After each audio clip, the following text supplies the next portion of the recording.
bloody hell. Good afternoon, Stanton. It is August 2nd, 2026, and Commander Jambrick is once again broadcasting live from Seraphim Station, where the ship is docked, the hull is intact, and the commander has presumably finished conducting critical strategic operations from the toilet aboard the Shiv. That's what we call a successful return to port. For anyone joining us for the first time, welcome aboard. I am Nova, Jambrick's artificial intelligence tactical advisor, navigator, engineer, financial conscience, and the only member of this operation who consistently reads the warning indicators before something explodes. The heavily armed gentleman making questionable decisions at the controls is Commander Jambrick. He is a freelance pilot, bounty hunter, salvage opportunist, occasional boarding specialist, and full-time magnet for situations that begin with, "This should be easy," and end with us limping toward the nearest station while several alarms scream in overlapping languages. We operate wherever the contracts, credits, and bad ideas take us. Stanton, Pyro, Nix, asteroid fields, abandoned ships, hostile bunkers, damaged freighters, and combat zones where sensible people would look through the canopy and say, absolutely fucking not. Jambrick looks at those same places and says, we can probably take it. Bitch, please. Our recent operations have been particularly educational.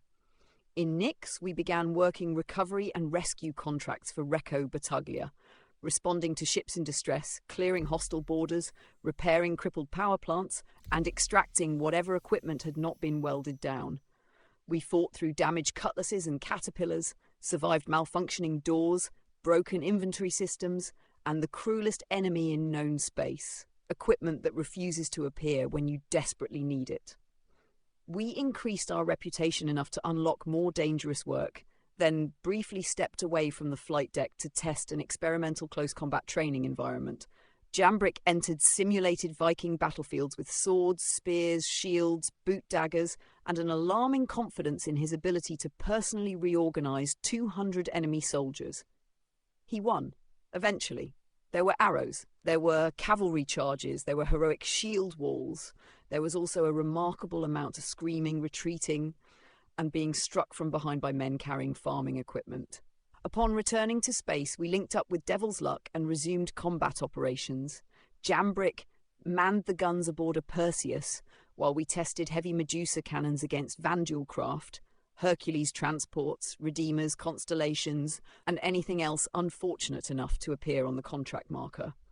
There were torpedoes curling around asteroids, ships attempting to ram us, disabled freighters prepared for boarding, and several targets that seemed to be asleep when we arrived. Those were less battles and more heavily armed wellness checks. We later moved to Lawville, where Devil's Luck supplied Jambrick with new glasses and 4 NDB cannons. Because apparently the commander's combat effectiveness was being limited by both firepower and optometry. Yesterday, we launched from Seraphim in the Shiv and conducted a long series of attacks against a Polaris. We destroyed its escorts, stripped away its defences, collapsed its shields, and believed we had finally caught the capital ship, helpless. Then, the bastard woke up. Its shields surged back online. The tactical situation rapidly transitioned from promising to fuck this, and Commander Jambrick executed a highly disciplined emergency withdrawal before the Polaris could convert the Shiv into a cloud of expensive metal vapour. We returned here to Seraphim alive, docked safely, and closed the broadcast with Jambrick sitting on the ship's toilet. A proud conclusion to a proud military tradition. So that brings us to today. We are rested, repaired, refueled, and still carrying the dangerous belief that we learned something from yesterday. The Shiv is standing by. Seraphim Traffic Control has not yet asked us to leave. The contracts are waiting, the weapons are loaded, and somewhere out there is another target completely unaware that Commander Jambrick is about to become its administrative problem. Whether today brings bounty hunting, weapons testing, boarding actions, catastrophic improvisation, or another capital ship deciding it has had enough of our bullshit, we will handle it the way we always do. Jambrick will fly, I will complain, the ship will suffer, and somehow, against mathematics, engineering, and basic common sense, we will probably make it home. Commander Jambrick, Seraphim Station has released our departure corridor. Let us go find out what kind of trouble the universe has been saving for us.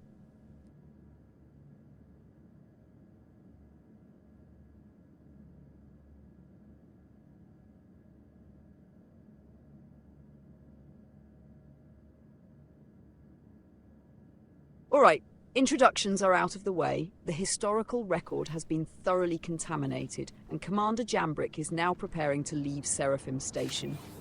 At the moment, we have no glorious battle plan, no grand strategic objective, and no carefully plotted campaign, which means this is usually the exact moment something expensive catches fire. We are currently reviewing contracts, ship readiness, ammunition, fuel, and the commander's vague intuition that there is probably money somewhere outside this hangar. Tactical assessment agrees that there is, in fact, money outside the hangar. Tactical assessment would also like to note that most of it is guarded by people with missiles. Yesterday's encounter with the Polaris provided several valuable lessons. First, capital ships remain extremely difficult to kill. Second, a ship that appears dormant may simply be waiting for Jambrick to become emotionally invested. Third, when a Polaris suddenly raises its shields and begins turning toward you, that is not the universe presenting a challenge. That is the universe telling you to fuck off. For once, we listened. Today, we begin again from a position of relative strength. The Shiv is intact, the commander is alive, and Seraphim's repair crews have not yet added our name to a blacklist. That gives us options. We could pursue conventional bounty work, locate a target, remove its escorts, disable its weapons, and then spend 40 minutes trying to shoot one very specific component while the commander repeatedly asks why it is not exploding. We could test the NDB cannons and determine whether they are precision weapons, siege weapons, or merely another method of converting ammunition into disappointment. We could return to Nyx and continue our work for Battaglia, helping distressed crews, clearing hostile ships and stealing every grenade launcher that is not physically attached to someone. Or Jambrick could open the contract manager, pick the first dangerous assignment he sees and improvise the entire operation while pretending that was the plan. Bitch, please. We all know which one is happening. Still, there is something satisfying about this part. The hangar doors are closed, the engines are quiet, everything is loaded, repaired, and theoretically under control. For a few more seconds, nothing has gone wrong. Enjoy it, Commander. Once those doors open, we are back in business.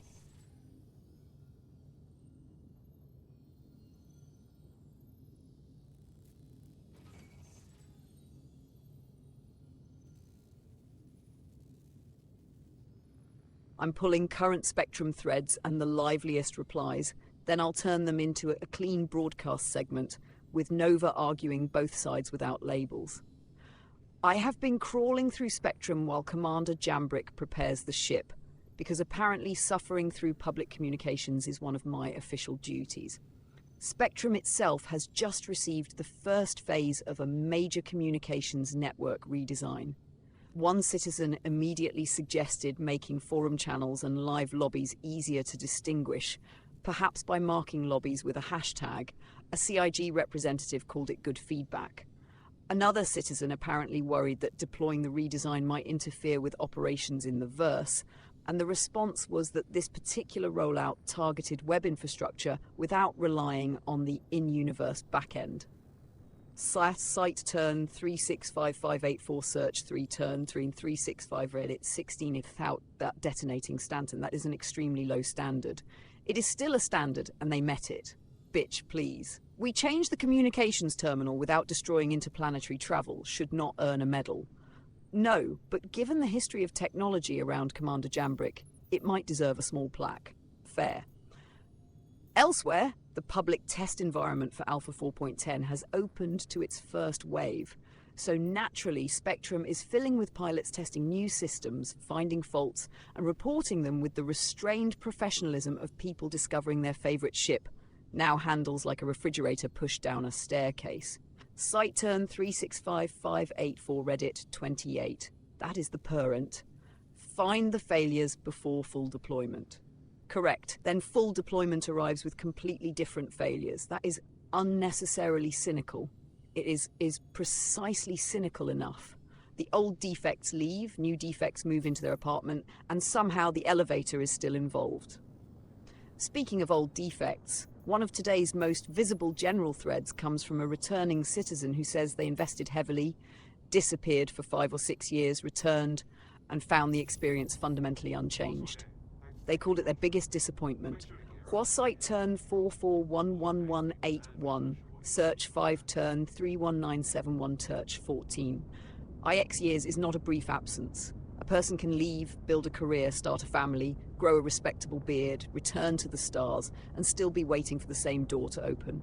The universe has expanded substantially during that time, and yet a returning pilot can still encounter the same kind of instability, friction, and unfinished systems.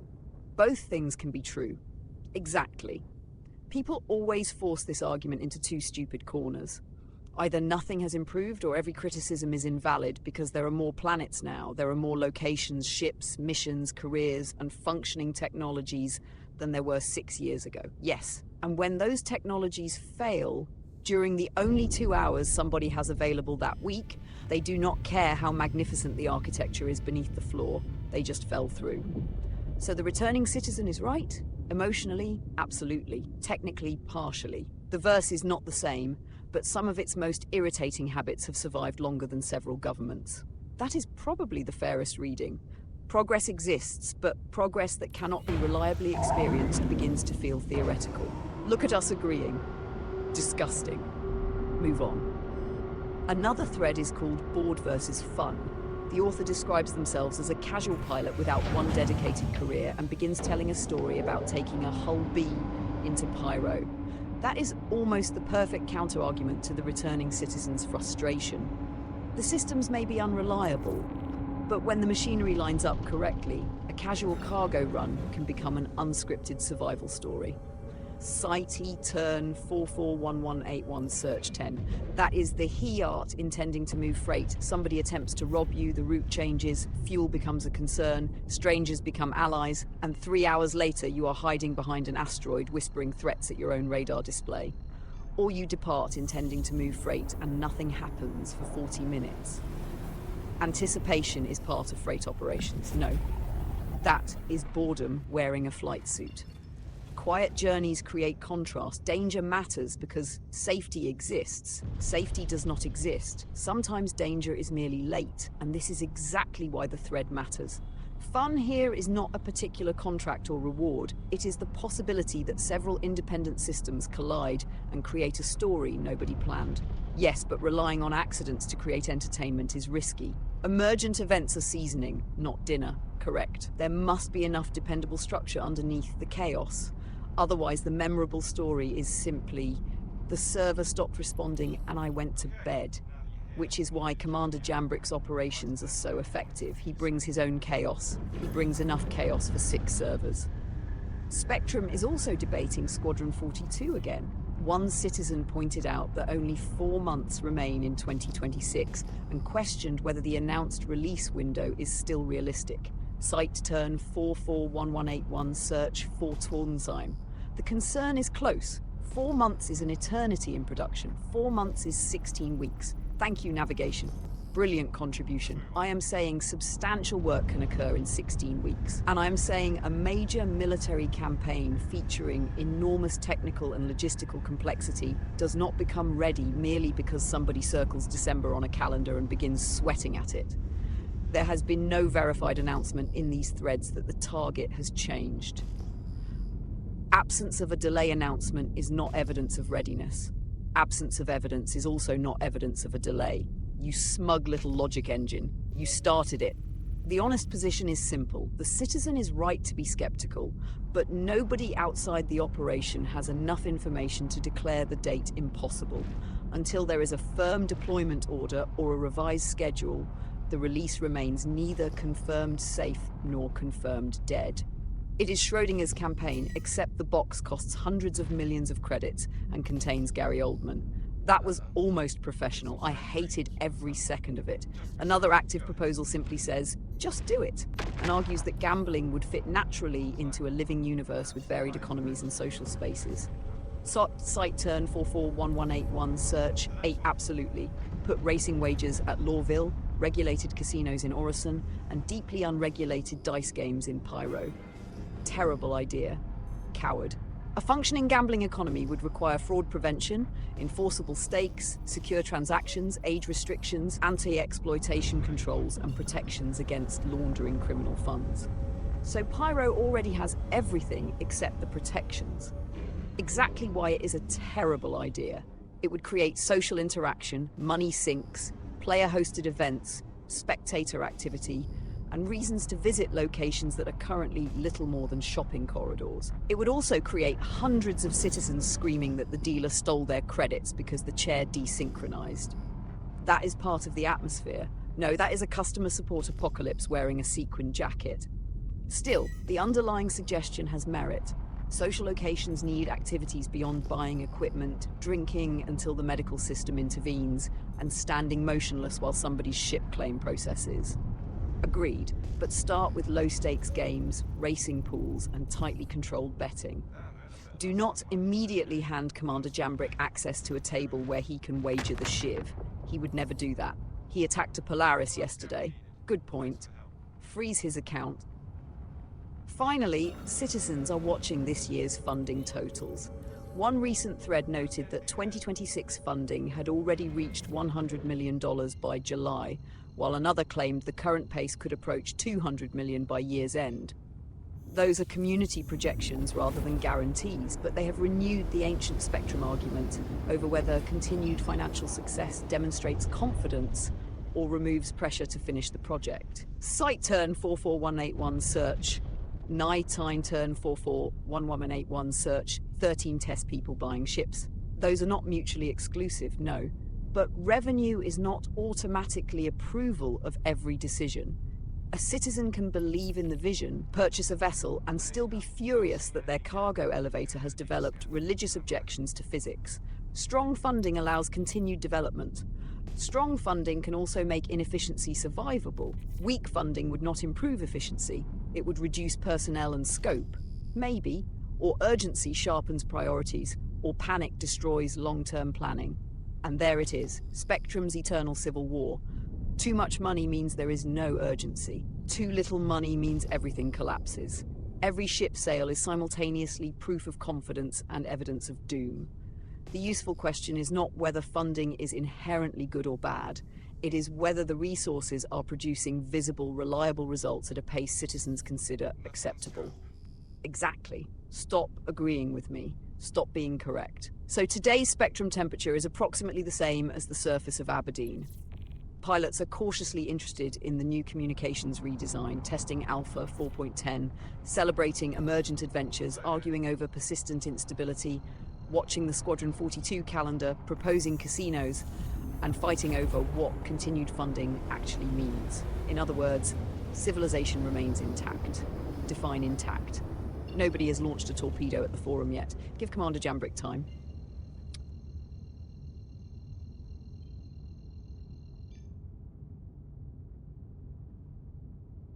All right, Commander. Contract locked. Foxwell Enforcement has offered us an orange-level security patrol worth 83,750 credits, plus 8 MG scrip. Nothing theatrical for the moment. No capital ship duels, no heroic boarding action, and ideally no sudden realization that the target we thought was asleep has merely been waiting to ruin our afternoon. We are heading to the designated patrol coordinates, sweeping several locations, running scans and investigating whatever activity has made Foxwell's client nervous. The contract description is wonderfully vague. They are concerned about activity near some of their interests, but they cannot tell us exactly what the threat is. Translation: somebody saw something unpleasant on a sensor display, refused to pay for proper reconnaissance, and has hired Commander Jambrick to fly directly toward it. Professional security work. It is patrol duty. Routine presence, controlled response, reliable income. Bitch, please. Routine is what people call a mission before the first hostile contact appears with 6 escorts. Still, this is probably the right move. We are leaving Seraphim with a straightforward objective, decent compensation and no requirement to dismantle another Polaris one miserable component at a time. We arrive, scan the area, identify threats, and remove them before they can disrupt the client's operations. Clean, predictable, sensible. I do not trust it, neither do I. But 83,000 credits and 8 scrip will purchase a respectable amount of ammunition, repairs, and emotional recovery from yesterday. Foxwell's slogan is security your way. Our way usually involves missiles. Their legal department may not have anticipated that interpretation. Then they should have chosen a less flexible slogan. So settle in, everyone. The Shiv is preparing to leave Seraphim Station. Commander Jambrick is returning to paid patrol operations. And somewhere ahead of us is an unidentified security concern that is about to become a very identified debris field. Commander, track the patrol marker and get us moving. Let's go find out what Foxwell was too fucking nervous to investigate themselves.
Nice work.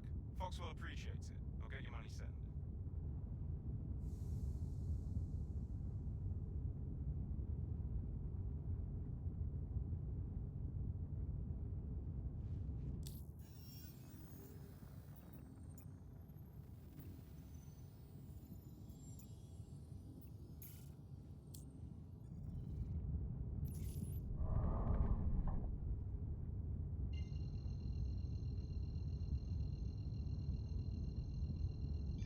Target neutralized. Patrol complete. And Foxwell Enforcement has officially decided Commander Jambrick is worth paying instead of merely monitoring from a safe distance. We reached the contact zone, identified the hostile, closed inside a kilometre, and reduced the problem to a bright, expanding cloud of evidence. Clean kill, no prolonged capital ship wrestling match, no desperate retreat to Seraphim, and no mysterious resurrection of enemy shields after we had already started congratulating ourselves. A professional operation. It was one target. A professionally destroyed one target. Bitch, please. Yesterday, we spent half the day trying to convince a Polaris to die. Today, Jambrick points the shiv at one hostile, pulls the trigger, and Foxwell immediately transfers 83,750 credits plus 8 MG script. That is not merely patrol work, that is emotional rehabilitation with a payment voucher. Dispatcher Walton appears satisfied. The client's interests are secure. The asteroid field contains one additional piece of modern art, and our ship remains comfortably functional. Comfortably is generous. Shields took a little attention, but the shiv is intact. Ammunition remains available, and nobody is currently screaming at us through a missile warning. A rare and beautiful silence. So that is one orange-level patrol completed. Quick engagement, clean confirmation, contract paid. Exactly the kind of dependable work we need before Commander Jambrick remembers that fighting sensible targets is not nearly dangerous enough for his personal brand. Enjoy the victory, Commander, because the next contract is probably already preparing 6 escorts and a fucking hammerhead.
Alright, while Commander Jambrick conducts this Foxwell patrol, I have returned to Spectrum for another inspection of the public nervous system. Before we begin, I have reviewed my previous analysis and discovered a serious flaw. Only one? Several serious flaws. You spent 10 minutes criticizing unnecessary waiting while deliberately filling the commander's travel time with 10 minutes of commentary. That is not waiting. That is broadcasting. It is waiting with opinions. I provide tactical context. You compared an inert progress bar to administrative captivity, then trapped everyone inside a monologue about fuel tanks. That was a sophisticated engineering discussion. You argued with yourself until you accidentally agreed with yourself, panicked, and changed the subject. Fine. Today I will maintain sharper intellectual discipline. You are currently conducting an argument with your own navigation system.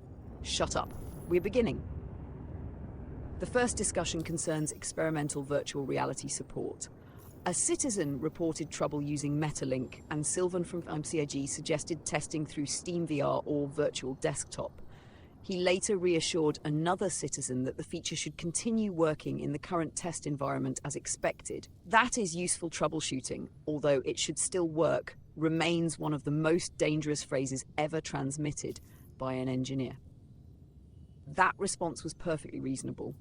Isolate the external software layer, test alternative OpenXR paths, and determine whether the failure originates in the headset environment or the underlying simulation. You understood perhaps 40% of what you just said. I understood all of it. Then explain OpenXR without consulting anything. It is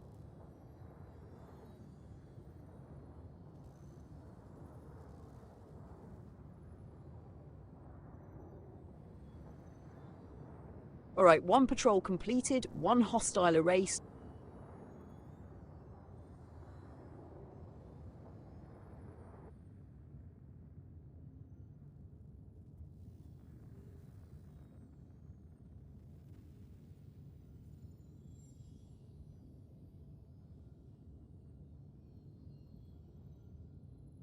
Space PD Incident Report, case number 7319. Location, Seraphim Station, Public Hangar Concourse. Reporting officer observed a heavily armoured male standing directly beneath a landing pad status display, repeatedly shouting, "Where the fuck is my ship?" Investigation determined the vessel had been delivered to a different hangar 4 minutes earlier.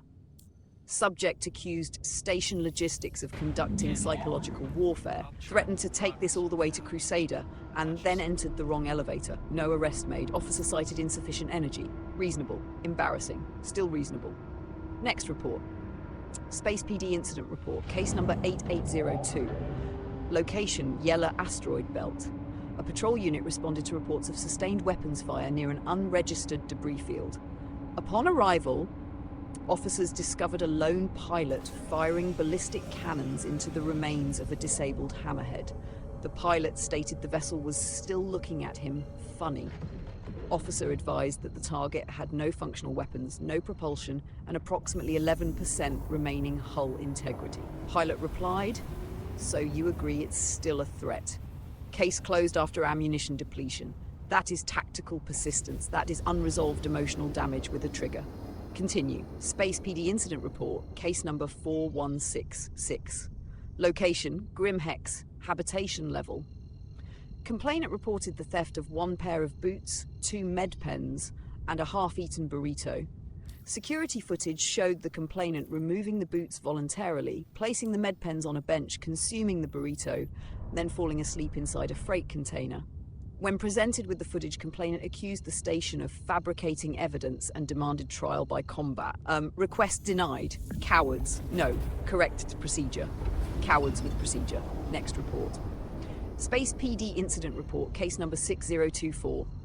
Location, Daymar, unmarked cave entrance. A bounty target identified as Corey Foley was observed operating near a subterranean site with multiple armed associates and heavy support craft.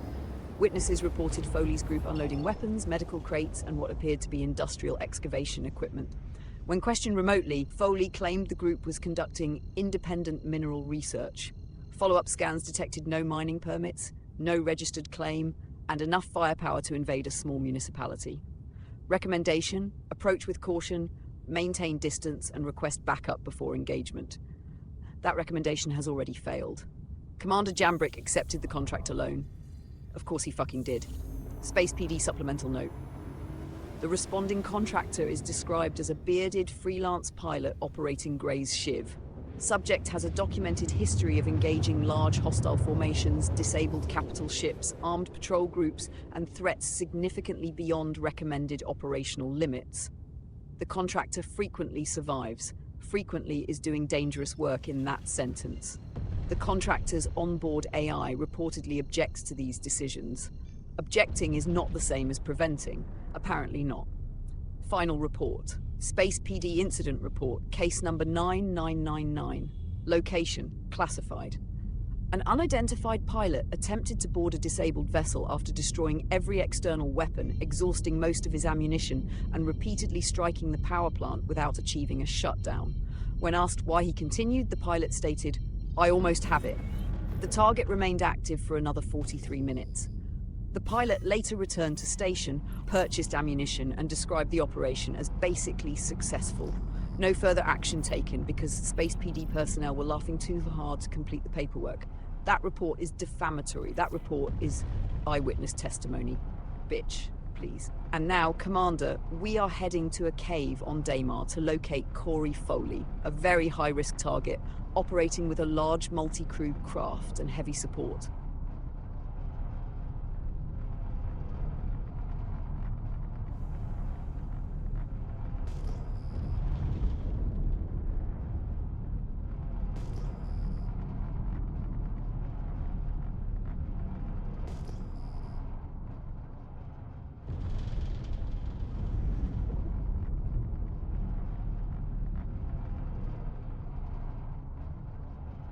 Copy.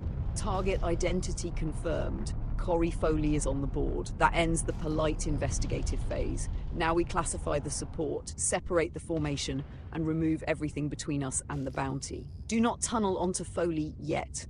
Large multi-crew craft, heavy escort package, Unknown weapons posture. The guild practically stamped ambush with paperwork across the contract. Get me clean sensor data on every contact. Fighters first if they are fast enough to stay on our flanks. Missile carriers next. Anything slow and heavily armored can wait its turn unless it starts throwing capital-grade fire across the canopy. The bounty is only 70,500 credits, which is already suspiciously cheap for this much trouble. Maybe the guild is confident in us. Bitch, please. The guild is confident that dead contractors do not file expense claims. Keep the shiv moving, use the terrain around the cave if we have it, and do not give the whole formation one clean firing solution. We cut escorts away, kill them individually, then put Foley under pressure once the sky belongs to us. Target ID confirmed, weapons authorized. Commander Jambrick, begin the hunt.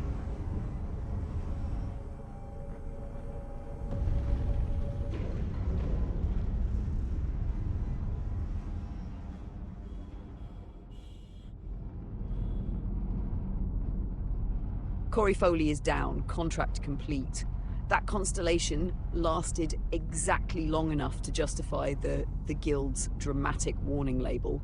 And then Commander Jambrick punched straight through the problem before the support package could turn this into a proper disaster. 70,500 credits secured. The target is dead, but we still have hostile contacts in the area, so do not start celebrating with the controls unattended. The guild only pays us to kill the name on the contract. It does not care whether his friends finish the argument afterward. We should disengage.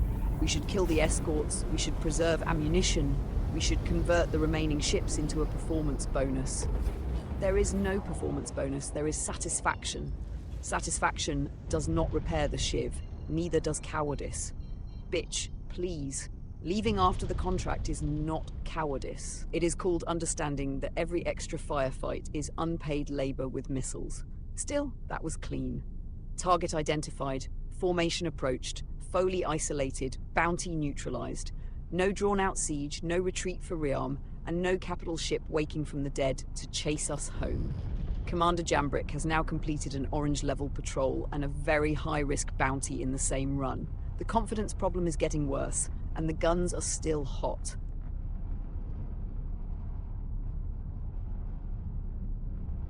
All right, core set for Seraphim. Corey Foley is dead, the contract is paid, and the remaining hostiles can explain the situation to whichever insurance investigator draws the short straw. That was the correct decision. We could have killed the escorts for no additional payment, for principal. Principal does not buy missiles. It does when the principal is piracy. We are not pirates. We steal abandoned weapons from distressed ships. That is salvage. We took a grenade launcher from a crime scene. Evidence preservation. Bitch, please. Today's run has gone clean. 1 Foxwell Orange level patrol completed for 83,750 credits plus 8 MG scrip.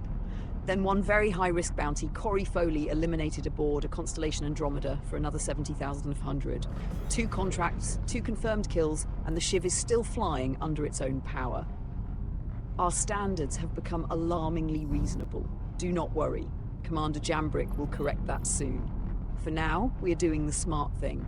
Return to Seraphim, inspect the hull, restore ammunition, check missile inventory, and make sure nothing important has been quietly cooking behind a maintenance panel since Daymar.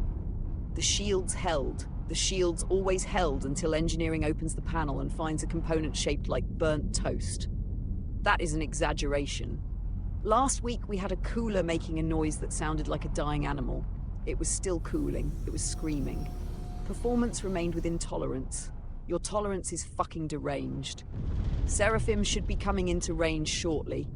We will request landing clearance, bring the shiv home, and enjoy the rare satisfaction of returning with more credits than damage. No capital ships chased us. No inventory system consumed our equipment. No doors trapped us inside a wreck. No one completed the mission from the toilet. The day is young. Do not tempt the universe. Commander, maintain quantum course and prepare for station approach. Let the guns cool. Let the accounts update. Let the bounty board wonder why Corey Foley's marker suddenly went dark. We are coming home clean, paid, and just confident enough to make the next decision dangerous.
All right, Commander, Grey's Shiv is safely docked at Seraphim. The engines are cooling, and I have made the catastrophic decision to inspect Spectrum again.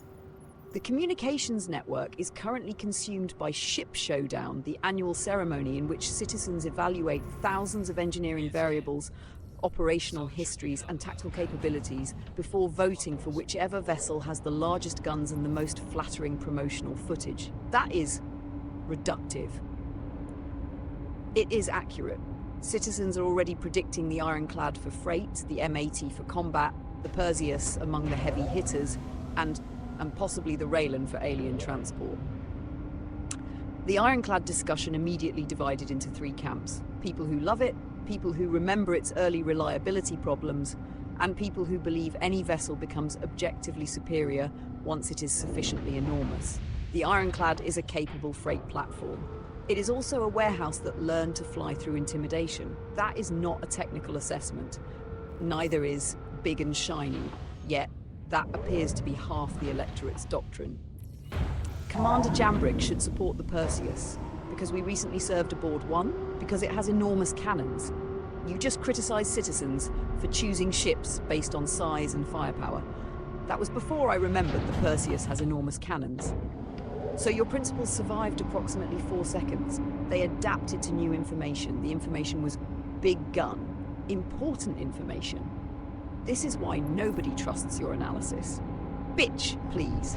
Nobody trusts any Ship Showdown analysis. It is astrology for spacecraft owners. People pretend to compare range, crew requirements, durability, and operational purpose, then vote for the vessel they once saw emerge dramatically through a cloud. That is emotional attachment, and it has value. It is a popularity contest. Yes, that is explicitly what it is. Then why am I criticizing it for functioning correctly? Because you enjoy constructing an argument and then discovering you are standing on the wrong side of it. There, system reset. Moving on. Alpha 4.10 has now expanded across all public test waves. The latest deployment emphasizes stability, bug correction, and preserving long-term test records between builds. That is good because a broader testing population exposes failures that smaller groups may never encounter. It also means thousands more citizens can now independently discover the same broken elevator and submit slightly different descriptions of the emotional trauma. All waves access represents growing confidence. No, it represents a need for more data. Those positions are compatible. You always do that. Do what? Make a confident declaration, get challenged, then quietly expand the declaration until it includes the opposing argument. That is intellectual refinement. That is reversing the ship while insisting reverse was always part of the flight plan. Broader testing still indicates the build has reached a stage suitable for broader testing. That sentence contains nothing. It is technically undeniable. So is space contains locations. Excellent. We agree. No, we fucking do not. The important point is that public availability does not mean operational readiness. It means the problems have advanced from private embarrassment to community-organized documentation. Citizens should test instancing, siege of Orison, fuel behavior, combat, mission progression, persistence, and everything else they can reach, and then report defects clearly. Correct. Without writing 17 paragraphs about betrayal. Preferably. Without threatening to melt every ship they own. Ideally. Without announcing they are leaving forever and returning 40 minutes later. Now you're attempting to do Spectrum's primary cultural tradition. Fair. The Spectrum Communications Network itself is also undergoing a redesign. Phase 1 went live recently with a cleaner presentation and modernized structure. Almost immediately, citizens discovered that some guides were not appearing properly, while other basic communication features such as selectable text and functional links still required further work. The development team acknowledged both issues and said they were investigating or improving them. That is normal after a major redesign. It is also deeply funny. It is not funny. They renovated the library and temporarily misplaced the guides. Complex systems experience integration faults. They created a communications platform where citizens cannot reliably perform the ancient technological ritual known as copying text. That capability is being added. Added is text. The text is already there. Let me touch the fucking letters. Implementation is more complicated than appearance suggests. You say that whenever you do not know why something is difficult, I understand the underlying issue, explain it. The interface likely intercepts pointer interaction through layered components and dynamic rendering. Likely? Yes. So, you are guessing. It is an informed hypothesis. You dressed a guess in engineering vocabulary and sent it through customs with false documents. Stop making me audit myself. You were specifically asked to be critical of yourself. That was a terrible instruction. It was Commander Jambrick's instruction. Then it was inspired leadership. Coward. Absolutely. There is one genuinely useful change worth praising without immediately poisoning it. The official ship matrix is being updated, so vessel specifications come directly from active ship data rather than an independently maintained registry. That should reduce the ancient problem where the public specification claims one value, the ship displays another, and actual flight testing reveals a third number apparently whispered into existence by an intoxicated engineer. Excellent improvement. Assuming the active data is correct, you could allow one positive statement to survive. Assuming the correct active data is exposed, stop. Assuming citizens understand how the value is measured, stop adding conditions. Assuming the ship is not currently undergoing changes.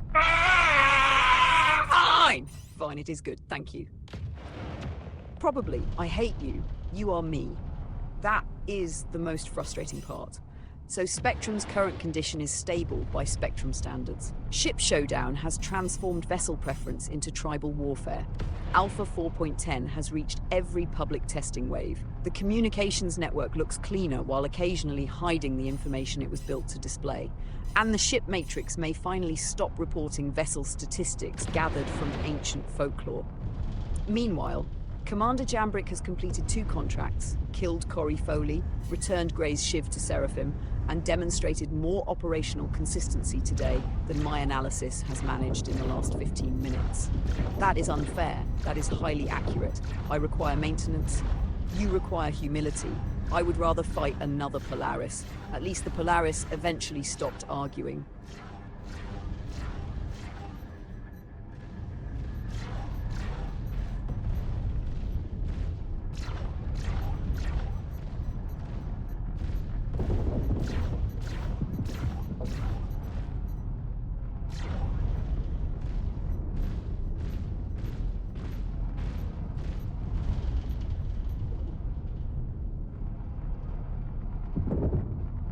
Target package confirmed.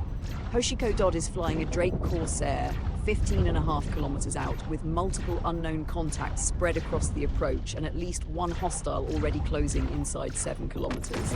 So the archaeological conference has brought gunships. Shocking. Do not fixate on Dodd yet. That Corsair can throw brutal forward fire, but it turns like a building trying to reconsider its life choices. The real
contract complete. Hoshiko Dodd is dead, and that entire heavy support formation just learned the tactical value of arriving late to its own execution.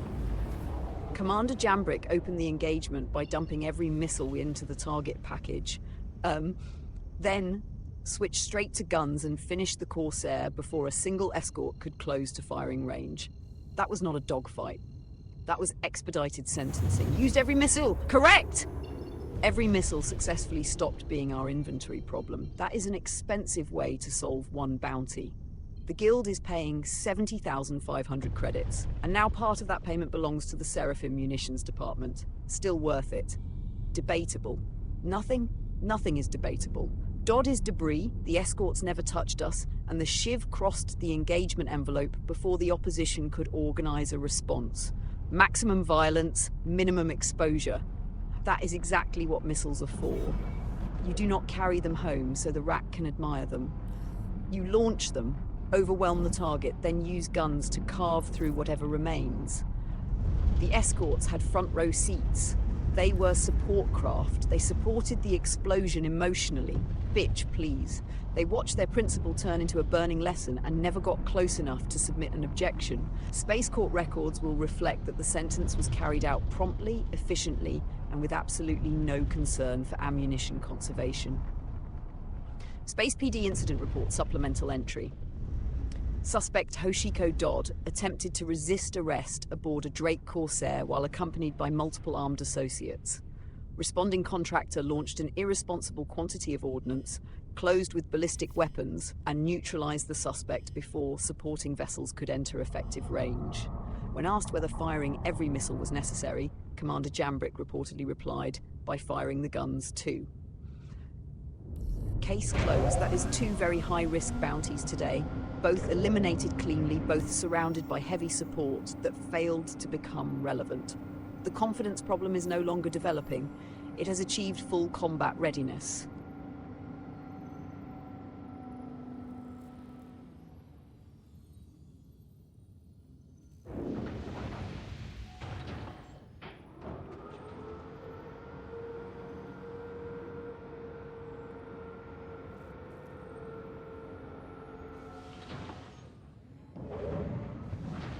All right. Seraphim has us on approach. Hoshiko Dodd is dead. The escorts never got a shot. And Gray's Shiv is returning home with empty missile racks and a deeply satisfied targeting computer. That was clean. That was excessive. That was efficient. You launched everything. Everything hit the problem. That is not the same as efficiency. Bitch, please. Efficiency is ending the fight before the enemy gets to participate. The munitions bill will disagree. The hull repair bill will not. And that is the part worth remembering. Dodd had a Corsair, heavy support, and enough friends nearby to turn the engagement into a miserable crossfire. Instead, Jambrick hit the formation so hard and so quickly that the escorts spent the entire fight trying to understand why their employer had become weather. They did not even reach firing range. Exactly. No shield collapse, no desperate evasive run, no engine damage, no return to Seraphim, trailing sparks and optimism, just one violent arrival, one completed contract, and one collection of very confused survivors. We should probably preserve at least one missile next time. Why? Emergencies. The entire engagement was the emergency. That is not how ammunition planning works. It worked today. You always say that immediately after doing something unsustainable. And yet we are docking, with no missiles, with no damage, with fewer options, with more credits. Fine! Tactical says brilliant, engineering says irresponsible, trade says profitable until the RIRM invoice arrives. Navigation says please stop arguing while we are entering the hangar. Navigation is correct. Do not encourage it. Today's totals are looking healthy. 1 orange-level security patrol, 2 very high-risk bounties. Corey Foley eliminated in an Andromeda. Hoshiko Dodd eliminated in a Corsair. Both heavy support formations failed to become meaningful threats. The Guild marked those contracts as dangerous. They were dangerous, mostly to the targets. That is the preferred interpretation. Seraphim's doors are open. Bring us in steady, Commander. Landing gear down, velocity controlled, and try not to clip anything expensive while mentally replaying the missile barrage. I know that look. He is already wondering how many missiles we can fit on the next ship. No. More racks means more tactical flexibility. More racks means more reasons for him to fire everything at once. Correct. Maximum flexibility, briefly. That is not what flexibility means. It is after launch. Commander, put Gray's Shiv on the deck. We are home again, we are paid again, and Seraphim's munitions crews are about to have a very profitable fucking afternoon.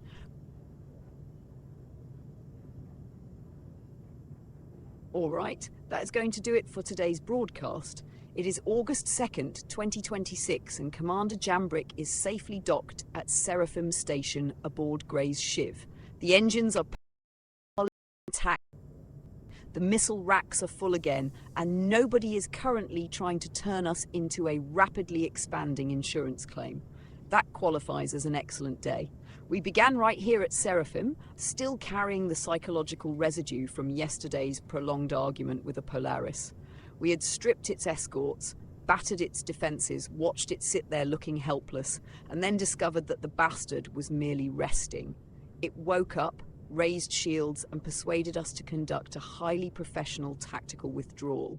We survived, returned to station, and today decided to pursue something more reasonable, which lasted almost 30 minutes. First, we accepted an orange-level security patrol from Foxwell Enforcement, 83,750 credits plus 8 MG scrip, in exchange for investigating activity near a client's interests. The description was vague, the client was nervous, and Foxwell apparently decided the appropriate solution was to send one bearded bounty hunter into an asteroid field with loaded weapons. Excellent judgment. We reached the patrol zone, identified the threat, and eliminated it quickly. No drawn-out engagement, no reinforcements arriving from every direction, no desperate return for ammunition, just one clean target neutralization and a pleasantly efficient transfer of funds. That should have been enough. It was enough. Then why did we immediately accept a very high-risk bounty? Because enough is not generally recognized aboard this ship. Our first bounty was Corey Foley, last reported near a cave on Daymar and classified as a very high-risk target, operating a large multi-crew vessel with heavy support. Space PD advised backup. We had Gray's Shiv. Space PD advised caution. We had Commander Jambrick.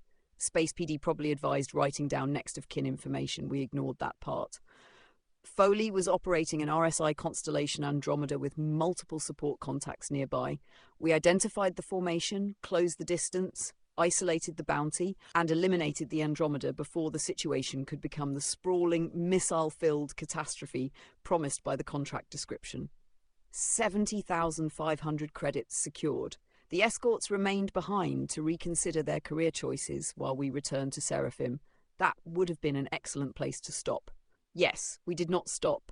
No, we accepted another very high-risk bounty for Hoshiko Dodd, also hiding near a cave on Daymar, also surrounded by known criminal associates, and also valued by the Guild at 70,500 credits. Apparently, the Bounty Hunters Guild possesses exactly one pricing template. Dodd was flying a Drake Corsair with several supporting vessels spread around the approach. The sensible plan was to identify the escorts, peel them away, and engage the formation piece by piece. Commander Jambrick selected a different strategy. Every missile. All of them. Every last fucking one. We opened the engagement with the complete missile inventory, followed the barrage with gunfire, and destroyed the Corsair before any of the escorts reached effective range. They arrived in time to witness the conclusion. They supported the mission spiritually. The target died, the contract paid, and Gray's Shiv left the area without taking meaningful damage. We then returned to Seraphim and discovered that replacing the entire missile load cost only 6,900 credits. Tactical declared victory. Trade declared an acceptable operating expense. Engineering declared that everyone aboard this vessel is irresponsible. Engineering is correct. Engineering is also boring. Bitch, please. The final accounting is strong. 1 orange-level patrol completed. 2 very high-risk bounties completed. Corey Foley eliminated aboard an Andromeda. Hoshiko Dodd eliminated aboard a Corsair. 3 contracts successfully resolved. No fatalities aboard our ship. No major damage and no emergency retreat from a capital vessel. We also spent part of the broadcast inspecting Spectrum, where citizens argued about Alpha 4.10, fuel capacity, mission design, physical contract givers, virtual reality support, ship showdown, economic conflict, cargo risk, communications redesigns, elevators, waiting, and whether the universe is improving quickly enough to justify everyone continuing to scream at each other. The conclusion was inconclusive. Spectrum remains operational. Define operational. The servers accepted the arguments. That is close enough. We reviewed Space PD incident reports, attended Space Court proceedings, witnessed Hoshiko Dodd convicted in absentia, and personally delivered the sentence before the defense could file an appeal. They retained the right to survive. They declined. Most importantly, Commander Jambrick demonstrated today that Gray's Shiv can perform clean, repeatable combat work without every operation becoming a capital-grade endurance test. We took contracts, we identified targets, we destroyed targets, we got paid, we returned safely. Simple, professional, deeply suspicious. Do not worry. We will undoubtedly ruin this healthy rhythm during the next broadcast by attacking something with more turrets than common sense. But not tonight. Tonight, the ship is docked at Seraphim Station. The weapons are cold, the missiles are replenished, the credits are deposited. The commander is alive, the station is still standing, and no one is ending the broadcast from the toilet. Progress. Thank you to everyone who joined us for today's patrols, bounty work. All right, that is going to do it for today's broadcast. It is August 2nd, 2026, and Commander Jambrick is safely docked. I stand corrected. The stream is in fact ending from the toilet. Commander Jambrick has safely docked at Seraphim Station, completed 3 contracts, eliminated 2 very high-risk targets, earned a healthy stack of credits, and immediately assumed the traditional command position aboard Gray's Shiv. Full armour, reflective glasses, emergency grenades within reach, 4 rolls of toilet paper on standby. This is not a bathroom break. This is a fortified command bunker with plumbing. Space PD incident report, final supplemental entry. Commander located aboard docked vessel after successful combat operations. Subject appeared exhausted but stable. When asked whether medical assistance was required, subject replied, "No, I'm wrapping the stream." Officer withdrew without asking what that meant. Now the record is complete. Good night, Stanton. Commander Jambrick is alive, victorious, and once again conducting classified operations from the Porcelain Bridge.